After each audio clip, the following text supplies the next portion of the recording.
The world thinks it understands death, but they only understand the quiet after the pulse stops.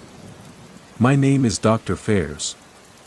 I am a forensic pathologist, working the graveyard shift at a county hospital morgue here in the frozen, isolated stretch of upstate New York.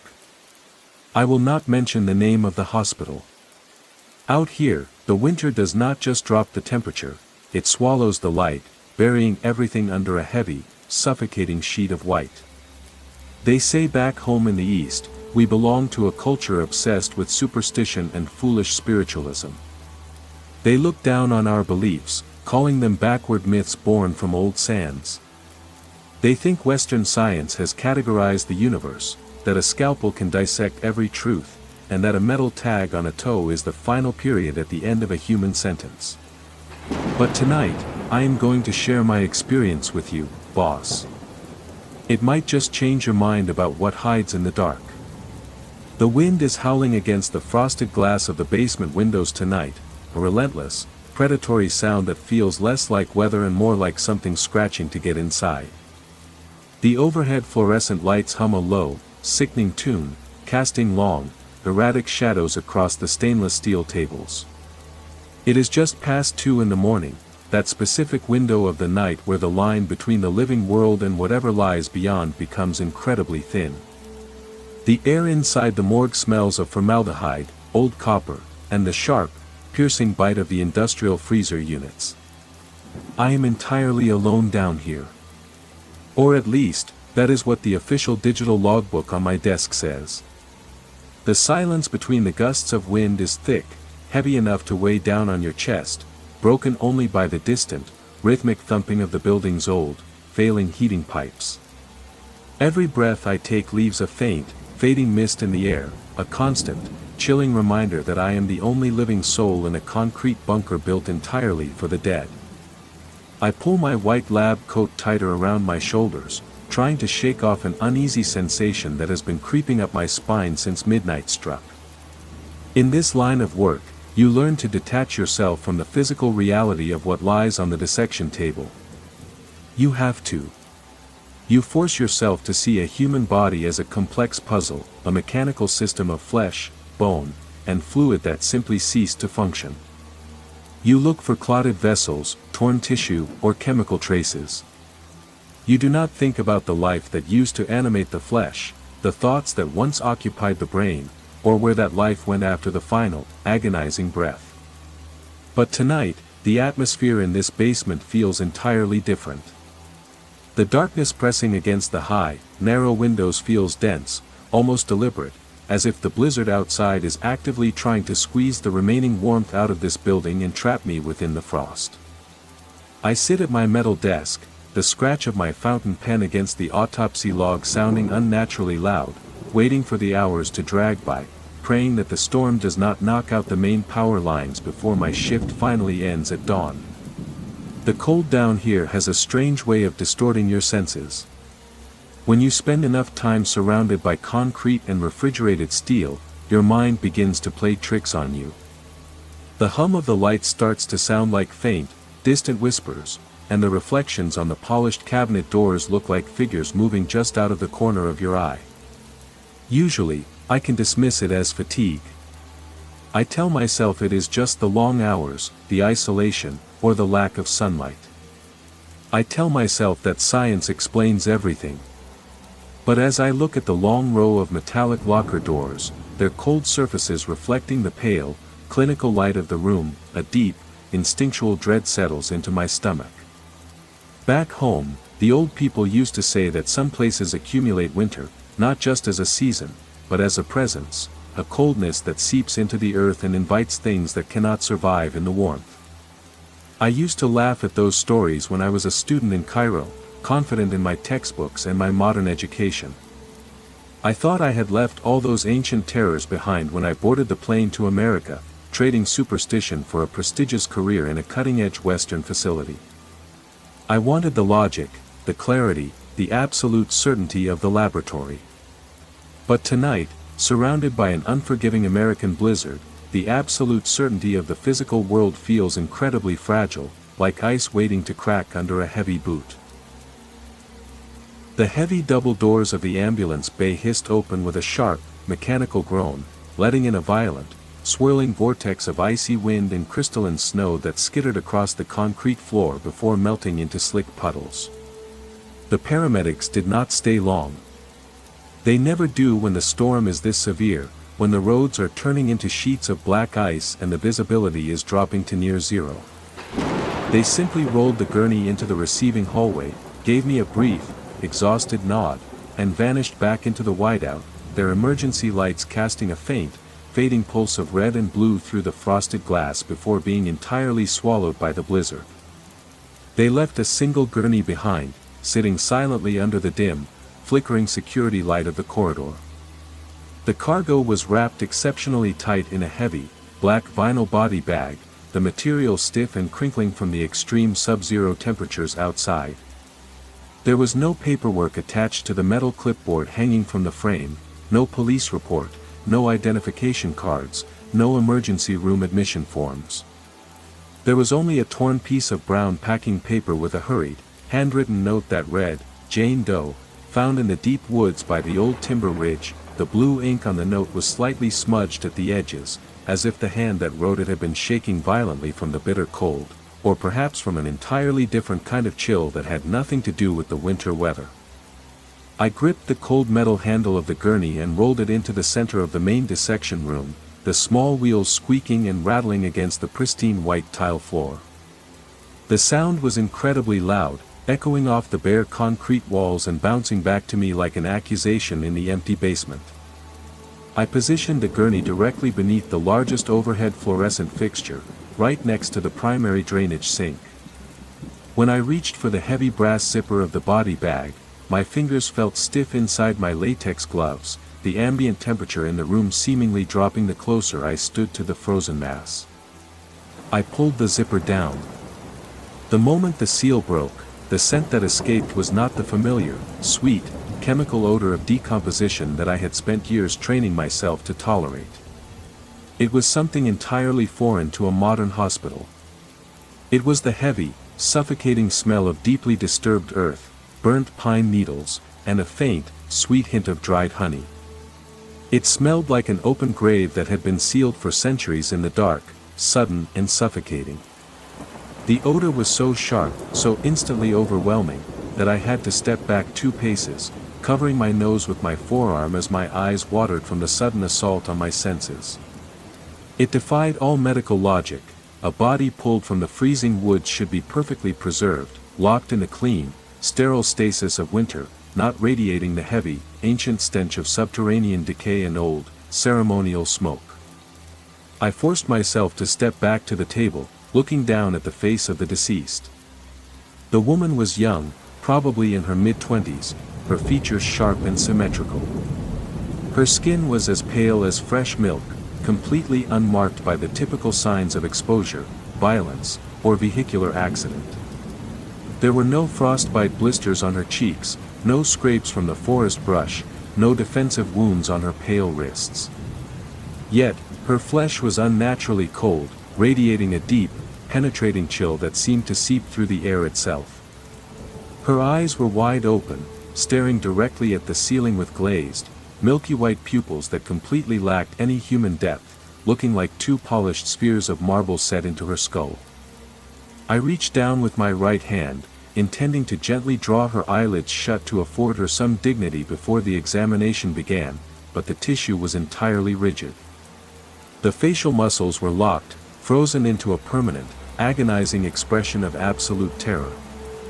The corners of her mouth were pulled back slightly, exposing her teeth in a silent, desperate scream that had been cut short by death. It was a look of pure, unadulterated fear, the kind of expression left behind when the last thing a human being sees is something so horrific that the mind completely shatters before the heart stops beating. I stood there staring into those empty, milky eyes, feeling an uncomfortable prickle of sweat breaking out along my collarbone despite the freezing air of the morgue, realizing that whatever had taken this woman's life in the deep woods had left her body intact but had entirely stolen her soul. I began my routine preparation, forcing my mind back into the rigid, comforting tracks of clinical procedure. I set up the digital audio recorder on the articulated metal stand beside the table, ensuring the microphone was angled directly over the corpse. I washed my hands at the stainless steel sink, the water running steaming hot against my skin, though it did nothing to dispel the deep chill that had settled into my bones. I pulled on a fresh pair of thick, blue latex gloves, snapping them against my wrists with a sharp, echoing crack, and picked up the heavy silver scalpel from the sterile instrument tray. The polished metal felt ice-cold against my palm, vibrating slightly with a faint, high-frequency tremor, as if a live electrical current was running through the blade itself. I brushed it off as my own exhaustion, stepped up to the gurney, and positioned the razor-sharp tip at the base of her throat, right between the collarbones, preparing to make the standard, deep Y-shaped incision that would open the chest cavity. My fingers were steady, trained by years of post-mortem examinations, but the air around the table felt increasingly heavy, growing thicker with every passing second, making it difficult to draw a full, satisfying breath into my lungs. The exact moment the sharp steel pierced her pale skin, the overhead fluorescent lights flickered violently, humming with a frantic, dying buzz before completely dying out, plunging the entire room into total darkness. The abrupt silence that followed the power failure was absolute, deafening, and suffocating. The mechanical hum of the ventilation system died instantly, leaving only the sound of the wind screaming outside the high windows and the heavy, rhythmic thud of my own heart hammering against my ribs. I stood completely frozen in the pitch-black room, holding my breath, my hands still extended over the corpse, waiting for the facility's automatic backup generators to kick in. It usually took less than 5 seconds for the emergency power to engage, but in that darkness, every second stretched out into a minor eternity. The air in the room grew instantly colder, the temperature dropping so rapidly that I could feel the skin on my face tightening. It felt as though the entire universe had suddenly narrowed down to just me and the cold, mysterious mass of flesh lying on the stainless steel table before me, isolated from the rest of the living world by miles of snow and concrete. In the heavy silence of the dark, a wet, choking gasp came from the metal table right in front of me. It was not a figment of my imagination, nor was it the sound of shifting air pockets common in decaying tissues. It was a genuine, desperate struggle for air, sounding exactly like someone trying to breathe through a throat filled with thick, viscous fluid. My breath hitched in my throat. I reached into my lab coat pocket with a trembling hand and turned on my small medical flashlight, aiming the narrow, intense beam of white light directly at the woman's face. My heart nearly stopped. Her mouth was wide open now, the jaw stretched down to an impossible, unnatural angle that should have dislocated the bone entirely. A thick, ink-black vapor was slowly pouring out of her lips, moving in a heavy, rhythmic stream that resembled a slow-motion exhalation. The black mist did not rise or dissipate into the cold air of the room. Instead, it crept downward along her chin and began pooling onto the stainless steel surface of the table. It moved like a living liquid, defying the natural laws of thermodynamics, spreading outward toward the edges of the table in thick, undulating ripples, as if it were an intelligent entity searching for a way down to the floor to reach me. The backup generators roared to life with a deafening, mechanical whine somewhere deep within the bowels of the building, vibrating through the concrete floor and flooding the dissection room with a harsh, emergency red light. The atmospheric shift was immediate and violent.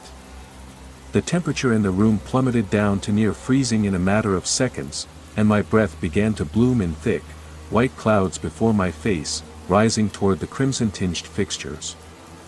I looked back down at the chest cavity of the woman, forcing my hands into my pockets to stop them from shaking, my medical training screaming at me to find a logical, scientific explanation for the black vapor I had just witnessed. Bodies release gases, I told myself. Muscles contract post-mortem. It was a chemical reaction to the extreme cold of the woods, nothing more. But the coldness in my gut told a completely different story, one that science had no vocabulary to explain. I forced myself to step forward again, gripping the metal retractors to peel back the layers of skin and muscle, intending to examine the breastbone and determine the cause of death. As the tissue parted under my hands, I realized with a shock that there was absolutely no blood. The arteries and veins were completely clear, yet the muscle tissue underneath was not the deep red of a fresh corpse. It was withered, gray, and completely dry, resembling old parchment or meat that had been left to dry in a desert sun for decades. But what made my blood run cold, freezing the air in my lungs, were the bones themselves. The sternum and the ribs were completely covered in tiny, jagged scratches that caught the harsh red light. They were not accidental markings from a forensic tool, nor were they injuries sustained during a struggle in the woods. Someone, or something, had carved intricate, geometric symbols directly into her skeletal framework while her heart was still beating. The patterns resembled a complex, binding cage, filled with sharp, unnatural angles and repeating lines that seemed to hurt the eyes if looked at directly for too long. They looked remarkably like ancient talismans meant to seal an enemy away, etched deep into the calcified marrow. As I stared at the symbols, the room grew so silent that I could hear the faint crystallization of frost forming on the metal edges of the table. Suddenly, the carved patterns seemed to shift and writhe beneath the wet, glistening sheen of the bone, twisting like a nest of disturbed insects. My head swam with a sudden, blinding wave of vertigo that forced me to grip the edge of the gurney to keep from collapsing to the floor. The red emergency lights cast deep, bloody shadows into the hollows of the carvings, making them look as though they were pulsing with a dark, hidden life of their own, mocking the analytical, Western science I held so dear. I blinked rapidly, trying to clear the dizziness from my mind, but the geometric script on the bone remained, sharp and undeniably real. It was an anatomical impossibility, a nightmare bound in calcium and flesh. Every protective instinct I had developed during my childhood, the old warnings whispered by my elders about the things that walk the twilight, began to claw their way back to the surface of my mind.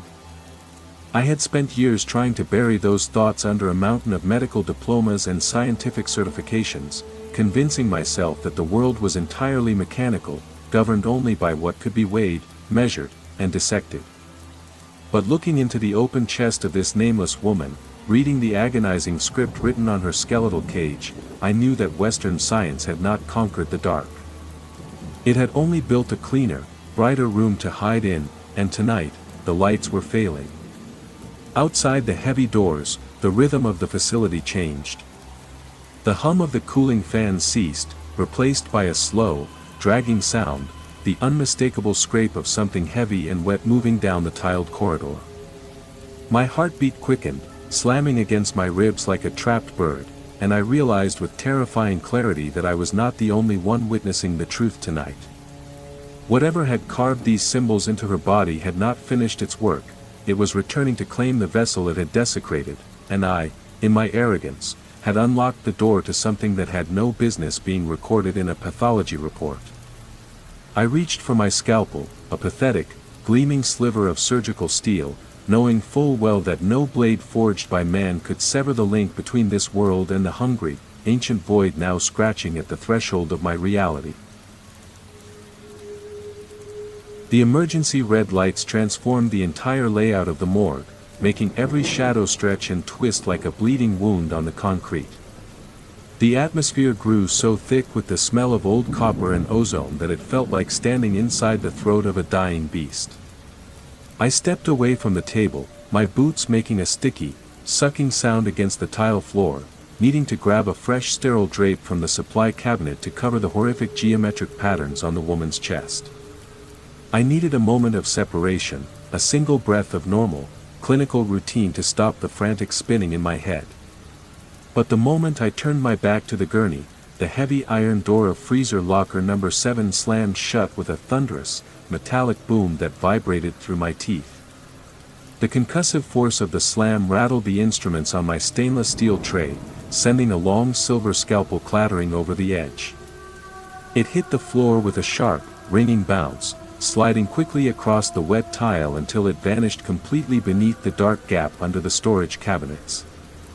I spun around slowly, my back pressing against the cold glass of the supply cabinet, my eyes scanning the crimson-lit perimeter of the room.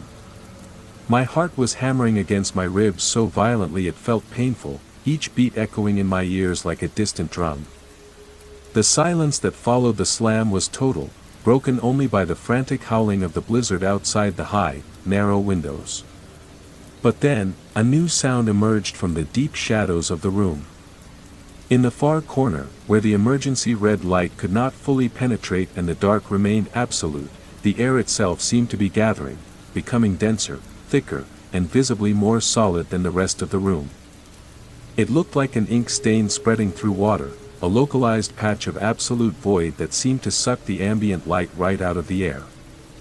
From the base of that dark mass, I heard a faint, rhythmic tapping sound.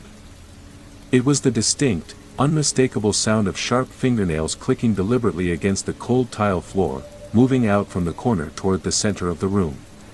I demanded to know who was there, but my voice sounded incredibly weak, completely stripped of its authority, swallowed instantly by the vast, oppressive emptiness of the basement. The shadow in the corner did not stop. It began to elongate, rising up the white-tiled wall until it reached the ceiling, expanding outward like a massive, suffocating cloud of black smoke. It did not possess a human shape, it had no recognizable face, no distinct torso, no symmetry. Instead, it resembled a shifting, writhing mass of twisted limbs, angular protrusions, and moving, smoky mist that seemed to hold a terrifying structural density. I could feel an intense, predatory malice radiating from that corner, a hatred so ancient and pure that it felt like a physical weight pressing directly down on my chest. Every attempt to draw air into my lungs became a desperate, exhausting effort, as if the entity was actively draining the oxygen from the room to suffocate the only living thing left inside the building. I tried to move toward the exit doors, but the air felt like heavy gelatin, slowing my limbs down to a terrifying crawl. The clicking sound on the floor grew faster, sharper, echoing from multiple directions at once, as if the shadow was unfolding itself across the room. I realized then that the entity was not trying to hide from me, it was putting itself between me and the only way out of the basement. The heavy, metallic smell of burnt pine needles and deep earth exploded in the air again, so potent this time that I could taste it on the back of my tongue. The shadow against the ceiling began to descend, stretching long, smoky tendrils down toward the stainless steel tables, tracking my movements with an invisible, suffocating gaze that made me realize I was no longer the examiner in this room, I was the specimen, completely trapped in a concrete cage with an ancient, hungry terror that science had spent centuries trying to deny.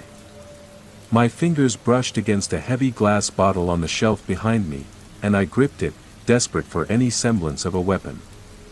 As the shadow's reach finally touched the table where the woman lay, the air shimmered with a high-pitched, crystalline ring, and the symbols on her skeletal cage ignited with a blinding, frigid white flame that seared my vision. I saw the creature recoil, its smoky form tearing apart like fabric caught in a gale, but I knew this was merely a temporary reprieve. The geometry of the dead had been activated, and I was now the primary witness to a ritual that had been waiting for the stars to align beneath this very floor. I needed to maintain my professional focus. I needed to believe, with every fiber of my logical mind, that this was nothing more than a severe psychological reaction to the extreme isolation, the exhausting hours of the graveyard shift, and the deafening howl of the blizzard outside. Yet, my hands betrayed me. They were not the steady hands of a surgeon, but the frantic, bird-like claws of a man realizing his sanity was a fraying thread. I forced my heavy, reluctant legs to move, stepping back toward the metal stand where the digital audio recorder was still sitting. Each step felt like wading through knee-deep water, my equilibrium failing, my heart a trapped, panicking beast bruising my ribs from the inside. My plan was simple, I would play back my recorded notes. Hearing my own calm, structured, professional voice describing the anatomy of a regular post-mortem examination would act as an anchor, pulling me back into reality and shattering whatever waking nightmare my mind had fabricated. I reached out a trembling hand, hit the stop button, rewound the digital file for a few seconds, and pressed play. The speaker did not play my voice. It did not emit the steady, clinical tone of Dr. Fair's. Instead, it let out a chaotic, deafening cacophony of sound that made the hairs on my arms stand completely on end. The speaker hissed with heavy static, and out of the white noise came the distinct, terrifying crackle of a roaring, out-of-control fire. Beneath the sound of the flames, I could hear the desperate, frantic crying of a child, echoing as if it were trapped at the bottom of a deep well. Then, a low, guttural chanting joined the noise. The language did not belong to any modern tongue, nor did it match any linguistic structure I had ever studied. It was a sequence of harsh, clicking syllables, guttural grunts, and sharp, rhythmic phrases that sounded entirely non-human, rhythmic yet completely chaotic. The chanting grew steadily louder, rising in pitch and intensity until it became a screeching wall of noise that threatened to blow out the tiny speaker of the recorder. I reached out to smash the power button, to silence the horrific sounds filling the room, but my finger froze over the plastic. The air in the morgue seemed to compress, squeezing the remaining sanity out of me, leaving behind a cold, hollow dread that tasted like pennies and old dust. Underneath the layer of screaming and chanting, a distinct, solitary whisper emerged from the static, speaking with a terrifying, crystal-clear clarity that bypassed my ears and echoed directly inside my skull. It spoke my name. It called me Fairs. The voice was a horrific, liquid distortion of my own voice, mimicking my cadence, mocking the exact scientific arrogance that had brought me to this country. It whispered of empty sands, of ancient pacts, and of the foolishness of a man who thought a silver scalpel could protect him from the entities that owned the night. My breath hitched, my vision tunneling until the room felt like a narrowing throat preparing to swallow me whole. The digital recorder suddenly grew boiling hot in my bare hand. The intense heat instantly penetrated my thick rubber gloves, the plastic of the device warping and bubbling right before my eyes. A sharp, searing pain shot up my arm, forcing me to drop the recorder with a gasp. It hit the wet tile floor with a dull crack, where the casing began to melt and pour out a thick, acrid gray smoke. The smell of burning electronics mixed with the scent of charred, organic flesh filled the air. Even as the plastic liquefied into a black puddle on the floor, the distorted, screeching whisper continued to echo out of the melting speaker, repeating my name over and over again, a broken, mechanical loop that sounded like a curse being sealed into the very concrete of the room. My own pulse, thundering in my ears, sounded unnervingly like the counting of a clock counting down to an inevitable, inescapable end, and for a terrifying second, I wasn't sure if the voice screaming from the floor was coming from the machine, or if it had finally found a permanent home in the silence of my own dying thoughts. The storm outside escalated into a furious, predatory blizzard, the violent wind slamming against the building like a heavy, physical fist that shook the thick frosted glass windows within their rusted iron frames. The structural concrete of the basement seemed to groan under the sheer force of the elements, but inside the facility, a far more terrifying sound began to drown out the weather. The long, white-tiled hallway stretching outside the main dissection room began to fill with a collective, unsettling noise that made it undeniably clear the boundaries of reality had completely dissolved. It started as a faint, metallic rattling, the distinct, unmistakable sound of heavy iron handles being shaken frantically from the inside of the freezer units. The air in the room grew stale, the familiar, comforting smell of antiseptic suddenly overwritten by the sharp, metallic tang of raw, uncontained fear, my fear, filling my lungs like cold water, heavy and suffocating as a shroud. One by one, the heavy steel doors of the morgue lockers began to unlatch. The sharp metallic clicks echoed down the corridor like a rapid sequence of falling dominoes, each latch opening with a sound that felt like a serrated spike of pure, distilled adrenaline being driven deep into my veins. I crept toward the doorway, my boots clicking softly against the floor, and looked out into the dim hallway. The emergency red lights cast long, distorted shadows down the length of the corridor, making the space look like a pulsing, subterranean vascular system. The heavy storage doors were swinging wide open into the freezing air, hissing as the internal refrigeration mist poured out onto the floor like a stagnant, spectral breath. My own breathing sounded entirely alien to me, a series of ragged, desperate gasps that offered absolutely no oxygen, only a terrifying awareness of my own rapid, inevitable descent into a total, shrieking collapse of hysteria. The white sheets covering the long-term unclaimed bodies on the rolling storage trays were moving. The dead were not rising to walk or stand on their feet, instead, they were thrashing violently beneath the heavy cloth, their limbs snapping and twisting in unnatural, sickeningly broken angles as if invisible, jagged currents of high-voltage energy were incinerating their dead muscles into erratic motion. The sound of bare heels slapping rhythmically and wetly against the metal trays filled the corridor with a frantic, chaotic beat that hammered against my brain. A low, collective moan rose from the open lockers, a sound of pure, disembodied agony that lacked any human vocal warmth, vibrating through the very tile floorboards beneath my feet to rattle my bones. It was a chorus of the forgotten, driven by an ancient, spiritual current that was using their cold, necrotic flesh as a conductor for sheer pain. The muscles in my neck tightened so fiercely they felt like they were tearing, every nerve in my body screaming a primitive, desperate demand to run, to flee, to survive, but my mind was a prisoner, frozen in the paralyzed, agonizing realization that there was nowhere left to run. I watched in absolute, vein-popping horror as a hand tore through the edge of a white sheet halfway down the hall. The skin was gray and stiff, the fingernails split and stained with old, clotted soil, yet the fingers curled tightly around the metal edge of the tray with an impossible, vital, and malicious strength. The thrashing grew more synchronized, the rhythmic moaning rising in volume until it matched the exact, hateful cadence of the guttural chanting that had come from the melted recorder. The entire hallway had become an extension of the woods outside, a cold, transitionary space where the dead were being violently reanimated, not by life, but by the sheer, suffocating, and cruel will of the entity that had claimed Jane Doe.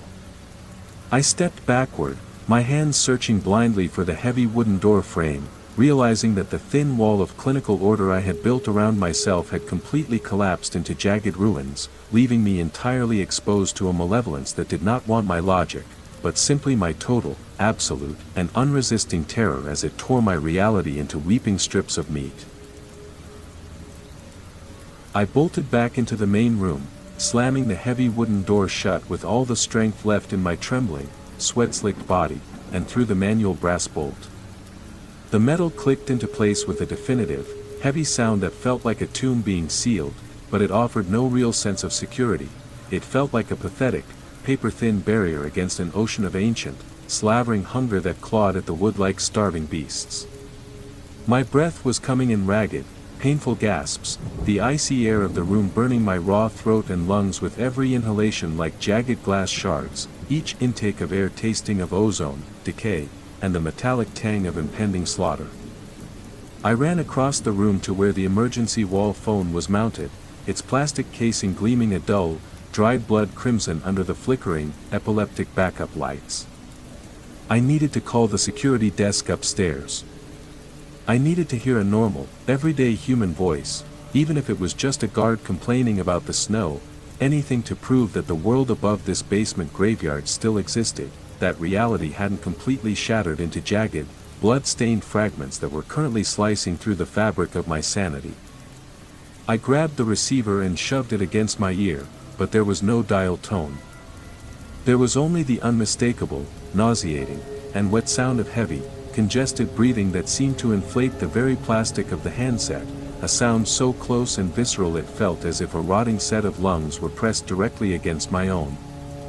The sound was deep and fluid, coming from the other end of the line as if someone were standing right next to the microphone in a damp, enclosed, and lightless tomb, their lungs filled with stagnant swamp water and grave dust. Before I could drop the receiver, a woman's voice whispered through the plastic line, her tone dripping with a terrifying, mocking intimacy that made my heart stop and my blood turn to freezing, toxic slush. She spoke in clear, cold American English, her voice rattling the small speaker with a raspy, friction-filled vibration that felt like rusted, infected needles scraping against the delicate skin of my eardrum. She told me that there was no upstairs left, that the winter had consumed everything, and that we were now buried together in the cold earth, far beyond the reach of any living soul. The words were accompanied by a low, bubbling chuckle that sounded exactly like the black, tar-like vapor escaping a wet, punctured, and rotting throat, a sound so genuinely hellish it made my very marrow ache. I dropped the phone as if it had turned into a venomous, writhing snake, and it swung violently against the concrete wall on its coiled cord, the plastic hitting the tile and clicking rhythmically like a pendulum counting down the final, desperate, agonizing, and blood-chilling moments of my life as the walls themselves seemed to weep a thick, dark bile. I turned around to look back at the main dissection table, my eyes wide with a new, paralyzing wave of horror that made my vision swim in a sickening, vertiginous blur. The body of Jane Doe was gone. The stainless steel surface where she had been lying just moments ago was completely empty, the cold metal reflecting the harsh emergency red lights like a sheet of jagged, blood-slicked ice. The heavy vinyl body bag lay crumpled at the foot of the gurney like a discarded, necrotic, and weeping skin, smelling of things that should have remained buried for eons. The only thing left on the table was a large, spreading pool of the thick, viscous, black fluid that was now slowly dripping over the lip of the steel and onto the floor. Asterisk thud. Thud. Thud, asterisk the droplets made a heavy, distinct, and sickening sound as they hit the tile, a slow, deliberate rhythm that seemed to echo the rhythmic, dying pulse of a heart being crushed under the weight of an eternal, hungry void that hungered for the warmth of my remaining life. I stood frozen, my back pressed against the cold, weeping wall, my eyes scanning the empty table and the liquid trailing across the floor like the ink of a dark, cosmic sentence, realizing that I was now completely alone in the suffocating, predatory dark with whatever had just left that table, and it was already pressed against the cold, unseen geometry of the room, its unseen, ice-cold breath ghosting across my neck like the touch of a corpse, waiting for me to stop screaming so it could finally begin the slow, methodical, and unimaginably painful dissection of my soul. A cold hand touched the back of my neck. The contact was instantaneous and absolute, a sudden shock of pure, unadulterated ice that seemed to pierce right through my skin, through the muscles of my neck, and settle directly into the base of my spine. The texture of the skin was leathery, dry, and completely frozen, devoid of any biological warmth or human elasticity. Before I could even process the sensation to scream, the fingers dug savagely into my collarbone, the tips tearing through the fabric of my scrubs as they clamped down with an impossible, bone-crushing strength that felt like an industrial iron vise snapping shut. The violent pressure was immense, threatening to splinter the clavicle beneath my flesh. I spun around frantically, my boots slipping on the slick, black fluid that had pooled across the floor, losing my balance completely. I fell hard against the base of the metal dissection table, the sharp iron edge catching me right between the shoulder blades, sending a dull, radiating ache through my back that temporarily knocked the breath from my lungs. I lay there on the cold tile, gasping for air, my vision swimming with crimson spots as I looked upward. Standing directly above me, floating mere inches above the stained floor, was the entity. It was using the physical shell of the young woman I had been dissecting, but there was nothing human left in the way the body moved. Her limbs hung loose, swinging in unnatural, broken angles like a marionette whose strings had been violently severed and tied back together by an amateur hand. Her head was tilted so violently far back that her spine looked snapped, the neck joints popping audibly under the strain, and her jaw was completely unhinged, ripped open far lower than the structural limits of human anatomy should ever allow. The mouth was a wide, gaping chasm of horror, a suffocating void of absolute blackness that actively swallowed the emergency red light of the room, looking instead like a jagged, bleeding tear in the fabric of reality itself. The geometric symbols I had found carved into her chest bone were no longer hidden beneath the dry tissue. They were glowing. A dull, sickly purple light pulsed aggressively from beneath her pale skin, tracing the intricate, jagged patterns of the script directly through her translucent flesh. The light cast sharp, geometric shadows across her face, making her look like a living talisman, an ancient curse given physical form. The air around her was warped, vibrating with a high frequency, ear-splitting hum that made my teeth ache and filled my nose with the intense, suffocating stench of deeply disturbed earth, burnt pine needles, and stale, cold blood. This was not a ghost. This was not the simple, lingering spirit of a deceased woman returning to haunt the place of her autopsy. My modern education had no name for this, but the older, deeper parts of my mind recognized it instantly. This was an entity of the ancient frost, a spiritual parasite, a malicious creature of smoke and pure hatred that had traveled across the ocean, hiding inside the cold flesh of the forgotten, carried into the heart of this secular country. It had chosen this cold, sterile place of Western science to manifest because it fed on the absolute denial of the spiritual world. It thrived in the arrogance of a society that thought everything could be neatly labeled, categorized, and dismissed under a microscope. It looked down at me from its floating position, its milky white eyes pulsing with an ancient, cosmic hunger that felt entirely predatory, a toxic malice designed to paralyze the soul. It was an intelligence that had existed long before the concrete walls of this hospital were poured, long before the city above us was built, and it was looking at me not as a human being, but as a vacant, helpless vessel waiting to be brutally emptied. The purple light from its chest flared brighter, and I felt a sudden, heavy, icy current of energy wash over my body, pinning me ruthlessly to the floor as if the gravity in the room had suddenly multiplied, suffocating my screams and leaving me completely at the mercy of a terror that science had spent centuries trying to pretend did not exist. The physical walls of the morgue began to distort violently, the solid concrete blocks appearing to breathe, expand, and contract with a wet, rhythmic pulsing like the lungs of a dying, suffocated beast drowning in its own thick, black gore. The seams between the white tiles cracked wide open with a sharp, sickening sound of tearing ligament and splintering bone, oozing a dark, frost-like substance that hissed as it touched the floor like boiling oil on an open, festering wound. The cold became so intensely aggressive, a predatory, sentient chill that gnawed at my marrow like thousands of starving insects, that my fingers grew completely numb, losing all biological sensation, and a thin, crystalline layer of frost began to form directly over the lenses of my eyes. The ice blurred my vision into a horrific, shifting haze of crimson and bone white, making the entire room look like a feverish, impressionist painting of hell, an inescapable, agonizing cage of stone and ice meticulously designed to shatter my sanity into jagged, irreparable shards that pierced my thoughts with every heartbeat. The entity descended lower, leaning its weight directly over me until its unhinged, bottomless jaw was inches from my face, a void-like abyss that tasted of the end of all things. The overpowering, nauseating stench of damp earth, putrefaction, rot, and ancient, stagnant smoke filled my lungs, suffocating my capacity to breathe as if it were forcing fistfuls of cemetery dirt and funeral lilies down my throat. Its terrifying presence pressed against my mind with the literal, crushing weight of a collapsing mountain, a physical, hateful force that pinned me ruthlessly to the frozen tile floor, pinning my very soul to the concrete like a specimen to a board, agonizingly aware of every pressure point. I was completely trapped in my own body, unable to twitch a single muscle, paralyzed and locked down by the sheer, brutal, and sadistic force of its spiritual will that paralyzed my nervous system with a toxic, paralyzing dread. I was a helpless prisoner in a cold, heavy carcass of my own numb flesh, a vessel waiting to be hollowed out.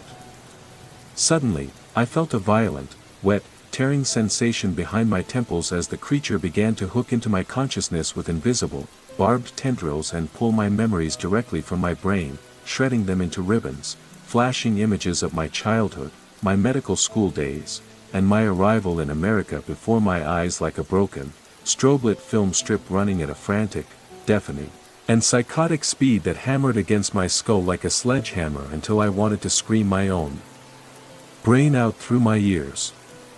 It did not just want to terrify me, boss, it wanted to erase my entire identity, to violently, surgically hollow out my mind and shred my consciousness so it could inhabit my living, screaming flesh and walk out into the winter night using my name, my face, and my stolen credentials while I remained a ghost in my own body, watching through paralyzed eyes.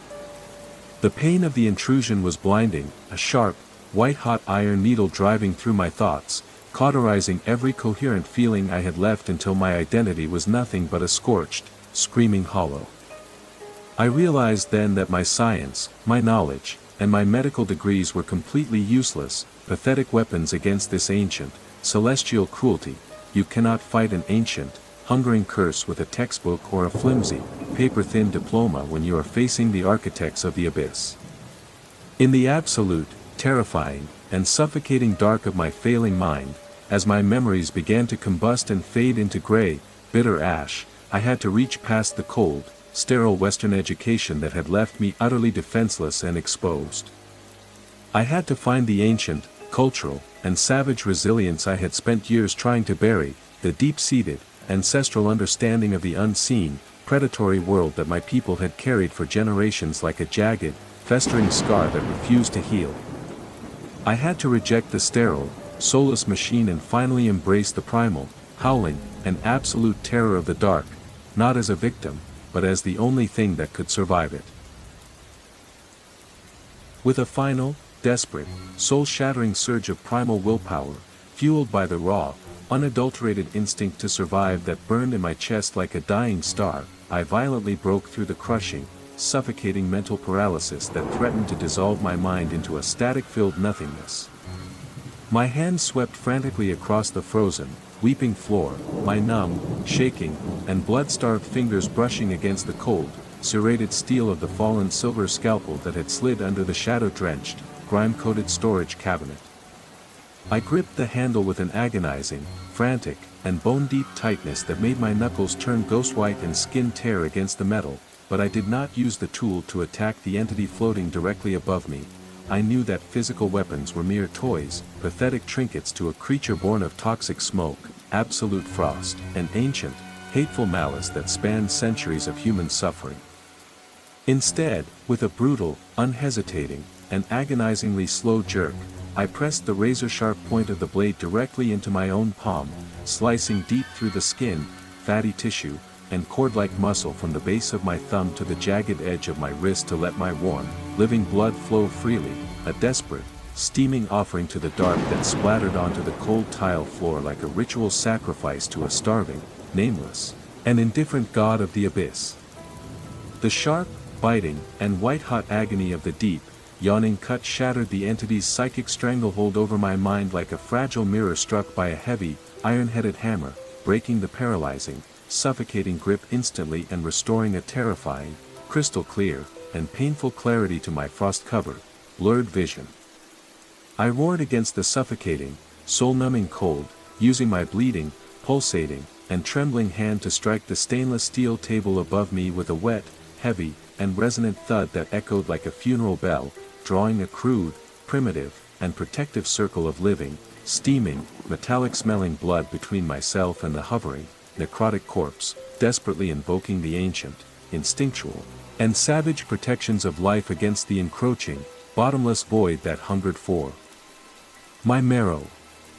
The exact, precise moment my hot, iron-scented blood hit the cold, unyielding metal, the entity let out a deafening, unnatural, and multitonal shriek, a sound of pure, concentrated, and cosmic fury that instantly shattered every glass specimen jar, heavy light bulb, and optical sensor in the room, showering the basement in a lethal, blinding rain of sharp, sparkling, and jagged glass shards that sliced through the suffocating darkness and tore into my shivering, exposed skin like thousands of microscopic, hungry, and rusted teeth. The spiritual, freezing wind in the room whipped into a violent, localized, and devastating hurricane of swirling frost, shattered glass, and thrashing, oily shadows, tearing the heavy, mold-ridden drapes from the walls and knocking over the massive, groaning equipment stands with bone-rattling, deafening crashes that mimicked the sound of a structural building collapsing into a shallow, mud-choked grave. The dim crimson backup lights failed completely under the unbearable, crushing pressure, plunging us into an absolute, suffocating dark filled with flying, razor-sharp debris and the overpowering, nauseating stench of burnt, resinous pine needles, wet copper, and decaying, centuries-old earth.